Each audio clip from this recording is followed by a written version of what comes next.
प्रस्तुत है मुंशी प्रेमचंद जी की कहानी गरीब की हाय।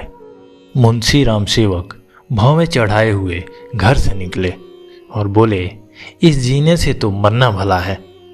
मृत्यु को प्राय इस तरह के जितने निमंत्रण दिए जाते हैं, यदि वह सब कुछ स्वीकार करती तो आज सारा संसार उजाड़ दिखाई देता।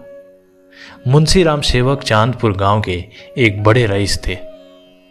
रईसों के सभी गुण इनमें भरपूर थे। मानव चरित्र की दुर्बलताएं इनके जीवन का आधार थी। वह नित्य मुंसिफी कचहरी के हाथे में एक नीम के पेड़ के नीचे कागजों का बास्ता खोले एक टूटी सी चौकी पर बैठे दिखाई देते थे। किसी ने कभी उन्हें किसी इजलास पर कानूनी बहस या मुकदमे की पैरवी करते नहीं देखा, परंतु उन्हें सब लोग मुख्तार साहब कहकर पुकारते थे। चाहे तूफान आए, पानी बरसे, ओले गिरे, पर मुख्तार साहब वहाँ से टस के मस नहीं होते। जब वह कचहरी चलते तो देहातियों के झुंड उनके साथ हो लेते। चारों ओर से उन पर विश्वास और आदर की दृष्टि पड़ती। सब में प्रसिद्ध था कि उनकी जीभ पर सरस्वती विराजती हैं। इसे वकालत कहो या मुख्तारी, परंतु यह केवल कुल मर्यादा की प्रतिष्ठा का पालन था। आमदनी अधिक न होती थी। चांदी के सिक्कों की तो चर्चा ही क्या, कभी कभी तांबे के सिक्के भी निर्भय उनके पास आने से हिचकते थे। मुंशी जी की कानूनदानी में कोई संदेह न था, परंतु पास के बखेड़े ने उन्हें विवश कर दिया था। खैर जो हो, उनका यह पेशा केवल प्रतिष्ठा पालन के निमित्त था, नहीं तो उनके निर्वाहन का मुख्य साधन आसपास की अनाथ पर खाने पीने में सुखी विधवाओं और भोले भाले किंतु धनी वृद्धों की श्रद्धा थी। विधवाएं अपना रुपया उनके यहाँ अमानत रखती थी। बूढ़े अपने कपूतों के डर से अपना धन उन्हें सौंप देते, पर रुपया एक बार उनकी मुट्ठी में जाकर फिर निकलना भूल जाता था। वह जरूरत पड़ने पर कभी कभी कर्ज ले लेते थे। भला बिना कर्ज लिए किसी का काम चल सकता है। भोर को साँझ के करार पर रुपया लेते, पर वह साँझ कभी नहीं आती थी। सारांश मुंशी जी कर्ज लेकर देना सीखे नहीं थे, यह उनकी कुल प्रथा थी। यही सब मामले मुंशी जी के सुख चैन में विघ्न डालते थे। कानून और अदालत से तो उन्हें कोई डर न था। इस मैदान में उनका सामना करना पानी में मगर से लड़ना था। परंतु जब कोई दुष्ट उनसे भिड़ जाता, उनकी ईमानदारी पर संदेह करता और उनके मुंह पर बुरा भला कहने पर उतारू हो जाता, तब मुंशी जी के हृदय पर बड़ी चोट लगती थी। इस प्रकार की दुर्घटनाएं प्राय होती थी। हर जगह ऐसे अच्छे लोग रहते हैं जिन्हें दूसरों को नीचा दिखाने में ही आनंद आता है।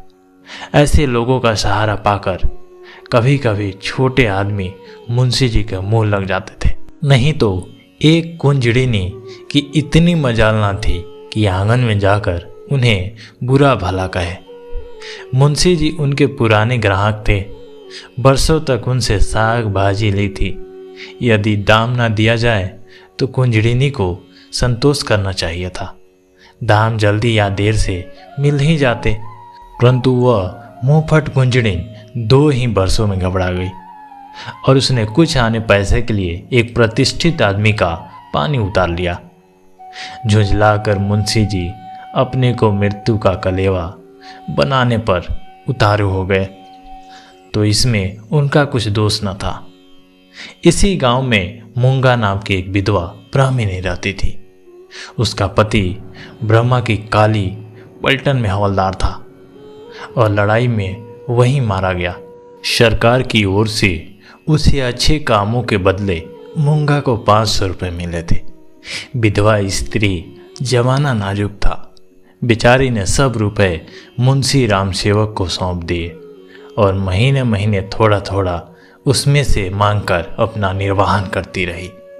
मुंशी जी ने यह कर्तव्य कई वर्ष तक तो बड़ी ईमानदारी के साथ पूरा किया, पर जब बूढ़े होने पर भी मूंगा नहीं मरी और मुंशी जी को यह चिंता हुई कि शायद उसमें से आधी रकम भी स्वर्ग यात्रा के लिए नहीं छोड़ना चाहते। तो एक दिन उन्होंने कहा, मूंगा, तुम्हें मरना है या नहीं? साफ साफ कह दो कि मैं अपने मरने की फिक्र करूं। उस दिन मूंगा की आंखें खुली, उसकी नींद टूटी। बोली, मेरा हिसाब कर दो। हिसाब का चिट्ठा तैयार था, अमानत में अब एक कौड़ी बाकी ना थी। मूंगा ने बड़ी कड़ाई से मुंशी जी का हाथ पकड़कर कहा, अभी मेरे 250 रुपये तुमने दबा रखे हैं, मैं एक कौड़ी भी ना छोड़ूंगी। परंतु अनाथों का क्रोध पटाखे की आवाज़ है, जिससे बच्चे डर जाते हैं और असर कुछ नहीं होता। अदालत में उसका कुछ जोर न था, न लिखा पढ़ी थी, न हिसाब किताब। हाँ, पंचायत से कुछ आसरा था। पंचायत बैठी, कई गांव के लोग इकट्ठे हुए। मुंशी जी नियत और मामले के साफ थे, उन्हें पंचों का क्या डर। सभा में खड़े होकर पंचों से कहा, भाइयों, आप लोग सत्यनारायण और कुलीन हैं। मैं आप सब साहबों का दास हूँ। आप सब साहबों की उदारता और कृपा से, दया और प्रेम से मेरा रोम रोम कृतज्ञ है।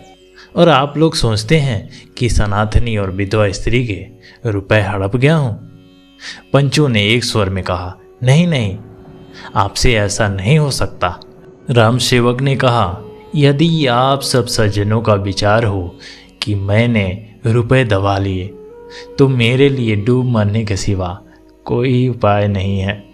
मैं धनाढ्य नहीं हूँ, न मुझे उदार होने का घमंड है, पर अपनी कलम की कृपा से, आप लोगों की कृपा से किसी का मोहताज नहीं हूँ। क्या मैं ऐसा ओछा हो जाऊंगा कि एक अनाथनी के रुपए पचा लूं?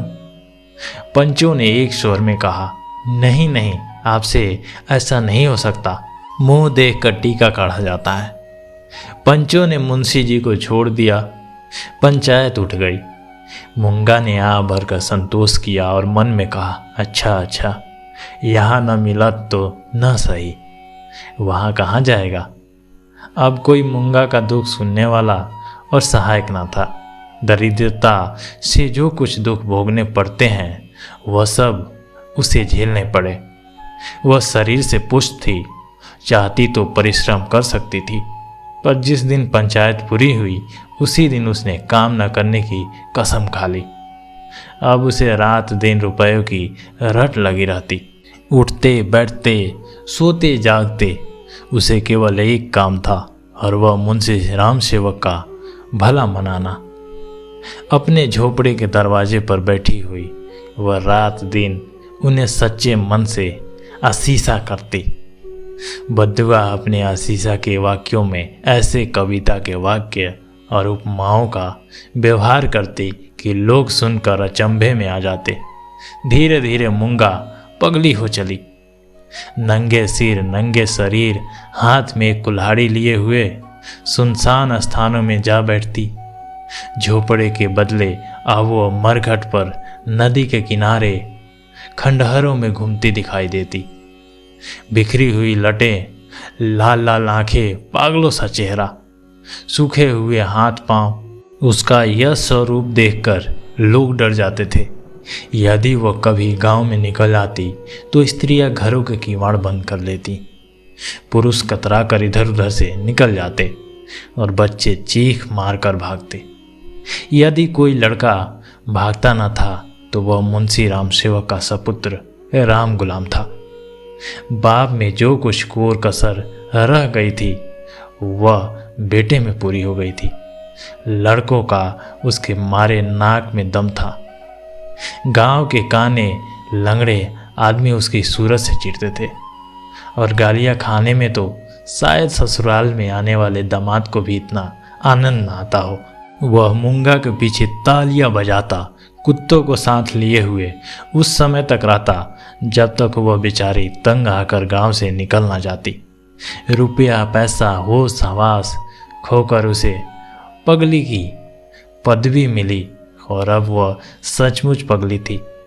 अकेली बैठी अपने आप घंटों बातें किया करती, जिसमें राम सेवक के मांस, हड्डी, चमड़े, आंखें, कलेजा आदि को खाने मसलने, नोचने, खसोटने की बड़ी उत्सुक इच्छा प्रकट की जाती थी, और जब उसकी यह इच्छा सीमा तक पहुंच जाती तो वह राम सेवक के घर की ओर मुंह करके खूब चिल्लाकर और डरावने शब्दों में हाँक लगाती। तेरा लहू पीऊंगी। प्रायः रात के सन्नाटे में यह गुजरती हुई आवाज़ सुनकर स्त्रियां चौंक पड़ती थी, परंतु इस आवाज़ से भयानक उसका ठटकार कर हंसना था। मुंशी जी के लहू पीने की कल्पित खुशी में वह जोर से हंसा करती थी। इस ठठाने से ऐसी आसुरी उदंडता, ऐसी पाशविक उग्रता टपकती थी कि रात को सुनकर लोगों का खून ठंडा हो जाता था। मालूम होता था मानो सैकड़ों उल्लू एक साथ हंस रहे हैं। मुंशी रामसेवक बड़े हौसले और कलेजे के आदमी थे। ना उन्हें दीवानी का डर था, ना फौजदारी का, परंतु मूंगा के इन डरावने शब्दों को सुनकर वह भी समझ जाते। हमें मनुष्य के न्याय का डर ना हो, परंतु ईश्वर के न्याय का डर प्रत्येक मनुष्य के मन में कभी कभी ऐसी ही भावना उत्पन्न कर देता। उनसे अधिक उनकी स्त्री के मन में, उनकी स्त्री बड़ी ही चतुर थी। वह उनको इन सब बातों से प्रायः सलाह दिया करती थी। उन लोगों की भूल थी जो लोग कहते थे कि मुंशी जी की जीभ पर सरस्वती विराजती हैं। वह गुण तो उनकी पत्नी यानी उनकी स्त्री को प्राप्त था। बोलने में वह उतनी ही तेज थी जितना मुंशी जी लिखने में थे, और यह दोनों स्त्री पुरुष प्रायः अपनी अवस्थ दशा में सलाह करते कि अब क्या करना चाहिए। आधी रात का समय था। मुंशी जी नित्य नियम के अनुसार अपनी चिंता दूर करने के लिए शराब के 2-4 घूंट पीकर सो गए थे। एकाएक मूंगा ने उनके दरवाजे पर आकर जोर से हाँक लगाई, तेरा लहू पीऊंगी, और खूब खिलखिलाकर हंसी। मुंशी जी यह भयावह ठहाका सुनकर चौंक पड़े। डर के मारे पैर थर थर कांपने लगे, कलेजा धक धक करने लगा। दिल पर बहुत जोर डालकर उन्होंने दरवाज़ा खोला, जाकर नागिन को जगाया। नागिन ने झुंझलाकर कहा, क्या है, क्या कहते हो? मुंशी जी ने दबी आवाज़ से कहा, वह दरवाजे पर खड़ी है। नागिन उठ बैठी। क्या कहती है? तुम्हारा सिर क्या दरवाजे पर आ गई है? हाँ, आवाज़ नहीं सुनती हो? नागिन मूंगा से नहीं परंतु उसके ध्यान से बहुत डरती थी, तो भी उसे विश्वास था कि मैं बोलने में उससे जरूर नीचा दिखा सकती हूँ। संभल कर बोली, कहो तो मैं उससे 2-2 बातें कर लूँ। परंतु मुंशी जी ने मना किया। दोनों आदमी पैर दबाए ड्योढ़ी में गए और दरवाजे से झांक कर देखा। मूंगा की धुंधली मूरत धरती पर पड़ी थी और उसकी सांस तेजी से चलती हुई सुनाई देती थी। राम सेवक के लहू मांस की भूख में वो अपना लहू और मांस सुखा चुकी थी। एक बच्चा भी उसे गिरा सकता था, परंतु उससे सारा गांव थर थर कांपता था। हम जीते मनुष्य से नहीं डरते, पर मुर्दे से डरते हैं। रात गुजरी, दरवाज़ा बंद था, पर मुंशी जी और नागिन ने बैठकर रात काटी। मूंगा भीतर तो नहीं घुस सकती थी, पर उसकी आवाज़ को कौन रोक सकता था? मूंगा से अधिक डरावनी उसकी आवाज़ थी। भोर को मुंशी जी बाहर निकले और मूंगा से बोले, यहाँ क्यों पड़ी है? मूंगा बोली, तेरा लहू पीऊंगी। नागिन ने बल खाकर कहा, तेरा मुंह झुलस दूंगी। पर नागिन के विष ने मूंगा पर कुछ असर न किया। उसने जोर से ठहाका लगाया। नागिन खिसियाइन सी हो गई। हंसी के सामने मुंह बंद हो जाता है। मुंशी जी फिर बोले, यहाँ से उठ जा। न उठूंगी। कब तक पड़ी रहेगी? तेरा लहू पीकर जाऊंगी। मुंशी जी की प्रखर लेखनी का यहाँ कुछ जोर न चला और नागिन की आग भरी बातें यहाँ सर्द हो गई। दोनों घर में जाकर सलाह करने लगे, यह बला कैसे टलेगी?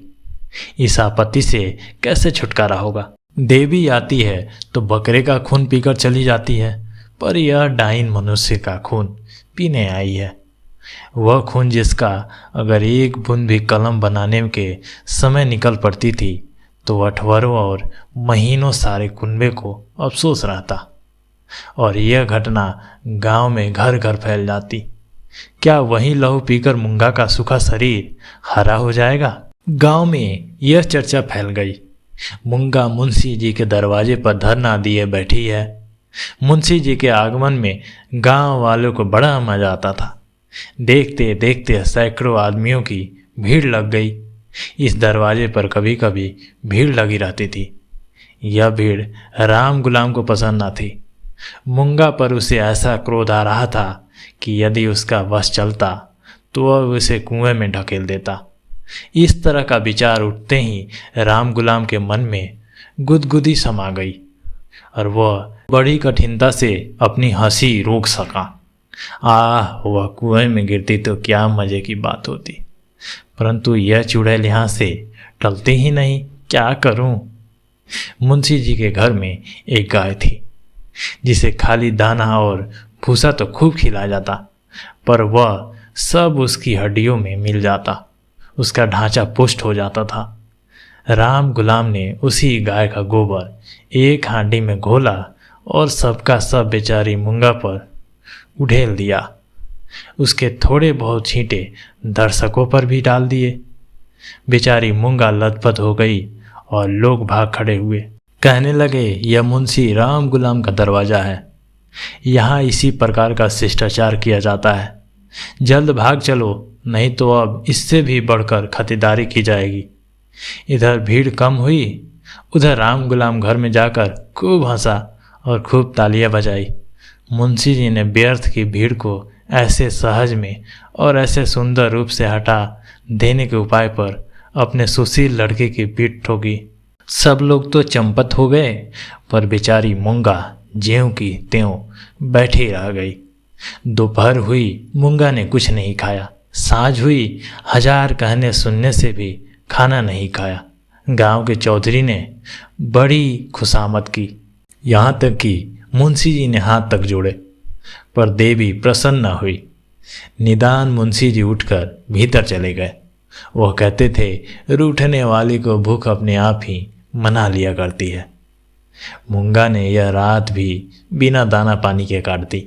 लाला जी और ललाइन ने आज भी फिर जाग जाग कर भोर किया।